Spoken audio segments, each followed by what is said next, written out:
Friends welcome to killer channel. Friends ఎవరైనా మా ఛానల్ని సబ్స్క్రైబ్ చేసుకోకపోతే సబ్స్క్రైబ్ చేసుకోండి.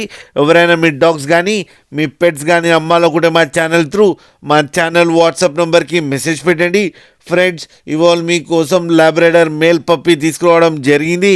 ఇది విశాఖపట్నం దగ్గర సింహాచలం అనే ప్లేస్లో అవైలబిలిటీలో ఉంది. అండ్ దీని ఓనర్ ఏం చెప్పారంటే వీలైతే ట్రాన్స్పోర్టేషన్ ఫెసిలిటీ అయితే ప్రొవైడ్ చేయలేమని చెప్పడం జరిగింది. మీకు ఎవరికైనా నచ్చితే మీరే వెళ్ళి సెల్ఫ్ పికప్ చేసుకోవాలని చెప్పారు ఫ్రెండ్స్. అండ్ ఈ పప్పీకి వ్యాక్సినేషన్స్ అన్నీ అప్ టు డేట్ ఉన్నాయని కూడా చెప్పారు. అండ్ ఈ పప్పీ ఏజ్ వచ్చేసరికి 3 months అని చెప్పడం జరిగింది ఫ్రెండ్స్. అండ్ ఇది మేల్ పప్పీ. అండ్ ఈ మేల్ పప్పీకి ఏమో 12,000 రూపీస్ డిమాండ్ చేస్తున్నారు. అండ్ రేట్లో స్లైడ్గా నెగోషియబుల్ ఉందని కూడా చెప్పడం జరిగింది. ఫ్రెండ్స్ మీరు చూడొచ్చు పప్పీ ఎంత యాక్టివ్గా, ఎంత హెల్తీగా, ఎంత క్యూట్గా ఉందో కింద వీడియోలో. మీకు ఎవరికైనా నచ్చితే టైటిల్లో కాంటాక్ట్ నెంబర్ ఇస్తాను, కాంటాక్ట్ అవ్వండి, మాట్లాడండి, తీసుకోండి ఫ్రెండ్స్. అలాగే ఒక్కసారి డీల్ సెట్ అయిన తర్వాత అన్ని డీటెయిల్స్ బాగా చెక్ చేసిన తర్వాతనే మనీ పంపాలని కోరుకుంటున్నాం ఫ్రెండ్స్. అలాగే మా ఛానల్ని సబ్స్క్రైబ్ చేయడం మాత్రం మర్చిపోకండి ఫ్రెండ్స్.